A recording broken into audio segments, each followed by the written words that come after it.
अस्सलाम वालेकुम जी। अल्लाहुम्मा सल्ली अला सय्यिदना मुहम्मद व आलिहि व इत्तबाअ बिदाद कुल्ली मालूम मिल्ला का अस्तगफिरुल्लाह अल्लज़ी ला इलाहा इल्ला हुवल हय्युल क़य्यूम तूबा इलैहि। ਤੁਹਾਡਾ ਭਰਾ ਜੀ ਦੀ ਕਵਾ ਚੱਠਾ ਪੰਜਾਬੀ ਸਾਂਝਾ ਤੋਂ ਅੱਜ ਅਸੀਂ ਆਪਣੇ ਪਿੰਡ 188 ਮਰਾਜ 'ਚ ਆਏ ਹਾਂ।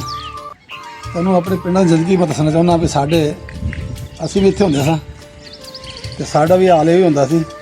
ਆਹ ਟੋਭੇ ਜਿਹੜਾ ਮਾਨ ਕੈਮਰਾ ਇਹਨਾਂ ਟੋਭੇ 'ਚ ਅਸੀਂ ਪਾਣੀ ਪੀਂਦੇ ਸੀ। ਇਹਨਾਂ ਟੋਭਿਆਂ ਦੇ ਉੱਤੇ ਕਦੀ ਬਿਮਾਰ ਨਹੀਂ ਸਾ ਹੋਏ।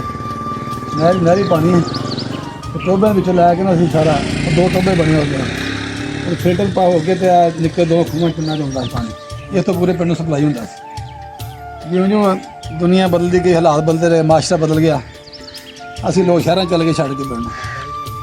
ਇਹ ਜਿਹੜਾ ਸਾਡਾ ਇਸ ਨਾਲ ਬਹੁਤ ਬੇਹਤਰੀਨ ਚੰਦ ਇੱਕ ਤਹਿਸੀਲ ਦੇ ਵਿੱਚ ਚੰਦ ਇੱਕ ਤੱਕ ਸਨ ਜਿਨ੍ਹਾਂ ਵਿੱਚ ਸਿਸਟਮ ਬਣਾਇਆ ਸੀ। ਅੱਲਾ ਭਾਈ ਚੌਧਰੀ ਸ਼ਹੀਦ MP ਅੱਲਾ ਦਾ ਗੁਰੂ ਕਰਮ ਫਰਮਾਵੇ ਉਹਨਾਂ ਦਾ ਇਹ ਸਾਰਾ ਮਨਸੂਬਾ ਸੀ 88 ਮਰਾਦ ਤੇ 61 ਮਰਾਦ ਚੰਦ ਇੱਕ ਚੱਕਾਂ ਦੇ ਵਿੱਚ।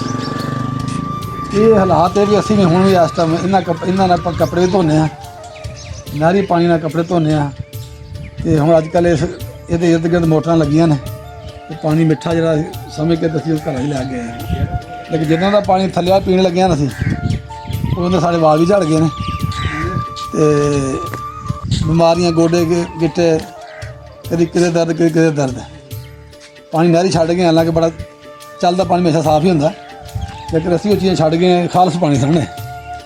ਅਤੇ ਹੁਣ ਅਸੀਂ ਇਹਨਾਂ ਤੋਂ ਦੂਰ ਚੱਲ ਗਏ ਡਰ ਲੱਗਦਾ ਥੱਲੇ ਖਲੋਤੇ। ਹਾਂਜੀ ਜ਼ਿੰਦਗੀ ਸਾਡੀ ਵੇਲੇ ਪਿੰਡਾਂ ਦੀ ਕਿਸ ਤਰ੍ਹਾਂ ਗੁਜ਼ਰੀ ਹੈ। ਇਹੋ ਟੋਭਾ ਇਹ 'ਚ ਮੇਰਾ ਖਿਆਲ ਕੁੱਤੇ ਵੀ ਨਹਾਉਂਦੇ ਹੁੰਦੇ ਸਾਰਾ ਕੋਈ ਮਾਲ ਡੰਗਰ ਵੀ ਪਾਣੀ ਕਿਸ ਤਰ੍ਹਾਂ ਪੀ ਲੈਂਦਾ ਸੀ। ਕੋਈ ਡਿੱਗ ਨਹੀਂ ਸ਼ਾਇਦ ਕੋਈ ਨਾ ਫਿਲਟਰ ਹੋ ਕੇ ਜਿਹੜਾ ਪਾਣੀ ਪੀਣਾ ਅਤੇ ਕਹਿਣਾ ਪਾਣੀ ਬੜਾ ਪੀਣਾ। ਸਾਡੇ ਬੜੇ ਹਾਲਾਤ ਖਰਾਬ ਰਹੇ ਚੰਗਾਂ ਦੇ ਵਿੱਚ। ਅਲਹਮਦੁਲਿਲਾ ਹੁਣ ਜਦੋਂ ਦੀ ਥੋੜ੍ਹੀ ਜਿਹੀ ਮਾਸ਼ਾ ਚੇਂਜ ਹੋਇਆ ਦੁਨੀਆ ਫਾਰਵਰਡ ਹੋ ਗਈ ਪੈਸੇ ਆ ਗਏ ਲੋਕਾਂ ਕੋਲ। ਪਹਿਲੇ ਪੈਸਾ ਵੀ ਕੋਈ ਨਹੀਂ ਸਾਡੇ ਚੱਕਾਂ 'ਚ ਹੁੰਦਾ ਰੋਟੀ ਟੁੱਕਰ ਖਾਣ ਨੂੰ ਵੀ ਪੈਸਾ ਕੋਈ ਨਹੀਂ ਹੁੰਦਾ ਬਸ ਸਾਰੀ ਜ਼ਿੰਦਗੀ ਗੁਜ਼ਾਰੀ ਹੈ ਲੋਕਾਂ ਨੇ। ਹੁਣ ਆ ਕੇ ਜ਼ਿਮੀਂਦਾਰ ਨੂੰ ਥੋੜ੍ਹਾ ਜਿਹਾ ਸਾਹ ਮਿਲਿਆ ਸੀ ਕੋਈ ਪੈਸੇ ਆਉਣ ਲੱਗਿਆ ਸਨ ਲੇਕਿਨ ਸਾਡੀ ਇਹਨਾਂ ਨੇ ਜ਼ਿਮੀਂਦਾਰ ਦੀ ਖੁੰਬ ਠੱਪ ਦਿੱਤੀ ਹੈ। ਉਹ ਇਸ ਵਾਸਤੇ ਕਿ ਫਸਲ ਦਾ ਰੇਟ ਵੀ ਕੋਈ ਨਹੀਂ ਖਾਦਾਂ ਬਹੁਤ ਮਹਿੰਗੀਆਂ ਹੋ ਗਈਆਂ ਮਾੜਾ ਜ਼ਿਮੀਂਦਾਰ ਖਾਦ ਹੀ ਨਹੀਂ ਪਾ ਸਕਦਾ ਨਾ। ਰੂੜੀਆਂ ਦੌਰ ਮੁੱਕ ਗਿਆ ਕਿ ਰੂੜੀਆਂ ਪਾਉਂਦੇ ਸਨ ਲੋਕ ਬੈਗ ਪਾਉਣੀ ਭੇਡਾਂ ਬੱਕਰੀਆਂ ਦੀ ਉਹ ਵੀ ਖਤਮ ਹੋ ਗਈ ਹੈ। ਸਾਡਾ ਜਿਹੜਾ ਮਤਲਬ ਹੈ ਨਾ ਤਰੀਕਾਕਾਰ ਇੱਥੇ ਪਿੰਡ ਦਾ ਅੱਗੇ ਅਜੀਬੋ ਗਰੀਬ ਸੀ ਨਾ ਰੂੜੀਆਂ ਦੀ ਫਸਲ ਲੈਂਦੇ ਸਨ ਖਾਦ ਨਹੀਂ ਸੀ ਪਾਉਂਦੇ। ਅੱਜ ਕੱਲ੍ਹ ਜਦੋਂ ਦੀ ਨਵੀਂ ਕੋਈ ਤੁਹਾਡੀ ਆਈ ਹੈ ਨਾ ਟੈਕਨੋਲੋਜੀ ਉਹਨਾਂ ਨੇ ਖਾਦਾਂ ਦਾ ਸਵਾਦ ਫਸਲ ਹਿਲਦੀ ਨਹੀਂ ਥੱਲੇ ਅਤੇ ਖਾਦਾਂ ਬੰਦਾ ਪੂਰਾ ਨਹੀਂ ਕਰ ਸਕਦਾ ਜ਼ਿਮੀਂਦਾਰ ਬਸ ਵਿਚਾਰਾ ਗੁਜ਼ਾਰਾ ਕਰਦਾ ਪਿਆ। ਹਾਲ ਕੋਈ ਨਹੀਂ ਪਿੰਡਾਂ ਦੇ ਅਦਾਰਿਆਂ ਨੂੰ ਮਤਲਬ ਦੱਸਣਾ ਚਾਹੀਦਾ। ਅਸੀਂ ਦੱਸਣਾ ਚਾਹੁੰਦੇ ਹਾਂ ਕਿ ਇਹ ਸਾਡਾ ਜਿਹੜਾ ਹਾਲਾਤ ਹੈ ਤੁਸੀਂ ਕਰ ਛੱਡਿਆ ਕੋਈ ਰੇਟ ਵਧਾਓ ਜ਼ਿਮੀਂਦਾਰ ਪੈਸੀ ਅੱਜ ਵਾਲਾ ਜ਼ਿਮੀਂਦਾਰ ਹਾਲਾਤ ਦਾ ਖਿਆਲ ਕਰੋ। ਆਹ ਮੇਰੇ ਤਾਏ ਦਾ ਬੇਟਾ ਹੈ ਇਹਦਾ ਨਾਮ ਅਕਰਮ ਚੱਠਾ ਉਰਫ ਤੋਤੀ। ਇਹ ਮੁੰਡਾ ਜਿਹੜਾ ਮਤਲਬ ਅਲੀ ਹਸਨ ਜਿਹੜਾ ਮੇਰੇ ਕਿਰਦਾਰ ਦੇ ਵਿੱਚ ਸ਼ਹੀਦਾ ਸੀ ਅਜੇ ਵੀ ਮੇਰਾ ਪਿੰਡ ਆਇਆ। ਅਸੀਂ ਲਾਲੇ ਅਕਰਮ ਕੋਲ ਸੁਣਾਂਗੇ ਵੀ ਕੀ ਹਾਲਾਤ ਤੁਹਾਡੇ ਜ਼ਿਮੀਂਦਾਰਾਂ ਦੇ ਇੱਥੇ। ਦੇਖ ਲਓ ਜੇ ਹਾਲਾਤ ਸਾਰੇ ਕਾਹਦੇ ਖਾਦ ਪੈਣ ਨਹੀਂ ਡਈ ਉਹਨੇ ਨਬੀ ਦਾ ਸਦਕਾ ਸਾਰੇ ਰੋਣ ਡਏ ਕਪਾਹ ਦਾ ਰੇਟ ਹੀ ਕੋਈ ਨਹੀਂ ਗਾ। ਸੋਹਣੇ ਮੁਹੰਮਦ ਦੇ ਸਦਕੇ ਸਭ ਬੈਠੇ ਆਰਾਮ ਨਾਲ ਕਪਾਹਾਂ ਕਲਾ ਪਈਆਂ ਨੇ ਖਾਦ ਪਾਈ ਨਹੀਂ ਜਾਣ ਡਈ। ਕਪਾਹ ਦਾ ਕੀ ਰੇਟ ਹੈ ਅੱਜ ਕੱਲ੍ਹ 6000 8,500 ਗੌਰਮੈਂਟ ਬੰਦਾ ਸੀ ਤੁਹਾਨੂੰ 6,000 ਕੋ ਦਿੰਦੇ ਆ।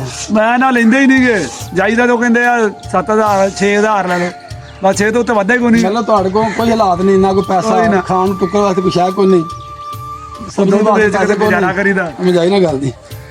ਮੈਂ ਆਪਣੇ ਦਾਰਿਆਂ ਨਾਲ ਰਿਕੁਐਸਟ ਕਰਨਾ ਚਾਹੁੰਦਾ ਹਾਂ ਕਿ ਜ਼ਿਮੀਂਦਾਰ ਉੱਤੇ ਲਿਆ ਕੇ ਆਓ। ਜ਼ਿਮੀਂਦਾਰ ਖੁਸ਼ਹਾਲ ਤੇ ਤੁਸੀਂ ਸਾਰਾ ਮੁਲਕ ਖੁਸ਼ਹਾਲ ਹੈ। ਆਹ ਵੇਖੋ ਜਰਾ ਸਾਡੀ ਇੱਕ ਪਿੰਡ ਦੀ ਨਾ ਇੱਕ ਬਣੀ ਸੀ ਆਹ ਵੇਖੋ ਟੂਟੀ ਪਾਣੀ ਹਜੇ ਪੀਣ ਡਿਆ ਮੁੰਡਾ ਇਸ ਦੌਰ ਦੇ ਵਿੱਚ। ਇਹ ਤਾਂ ਪਹਿਲੇ ਦੌਰ ਦੀ ਯਾਦ ਤਾਂ ਕਰਾਤੀ ਮੁੰਡੇ ਨੇ। ਅਸੀਂ ਪਹਿਲੇ ਇੰਝ ਹੀ ਪਾਣੀ ਪੀਂਦੇ ਹਾਂ ਜਲ ਲੰਮਿਆਂ ਪੈ ਕੇ ਮੂੰਹ ਲਾ ਕੇ ਪਾਣੀ ਪੀਣਾ ਟਿੱਡਿਆਂ ਟੋਭਿਆਂ ਦੇ ਵਿੱਚ। ਇਹ ਅੱਜ ਹੀ ਸਾਡੇ ਜਨਾਬ ਸਿਸਟਮ ਬਣਾਇਆ ਅਲ ਖਿਦਮਤ ਵੈਲਫੇਅਰ ਕਮੇਟੀ।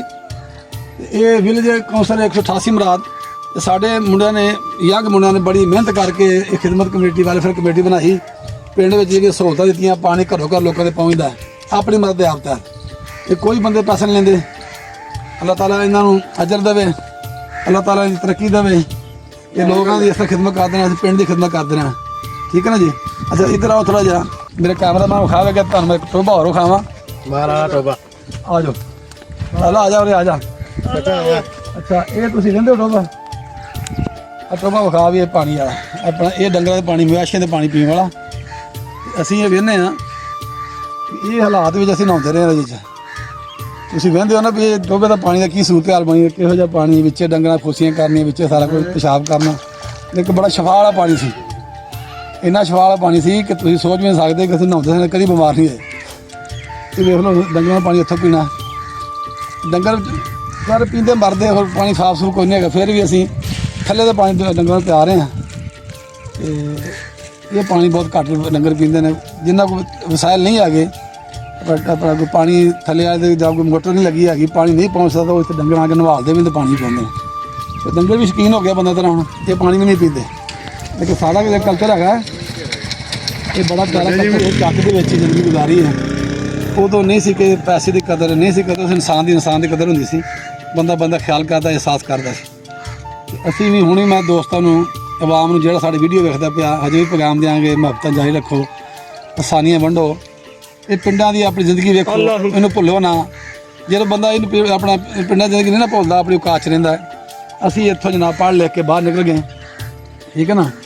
ਤੇ ਅਸੀਂ ਹੁਣ ਚਾਹੁੰਦੇ ਹਾਂ ਕਿ ਤੁਹਾਨੂੰ ਅਗਲਾ ਵੀ ਕੋਈ ਸਹੂਲਤ ਵਿਖਾਈਏ।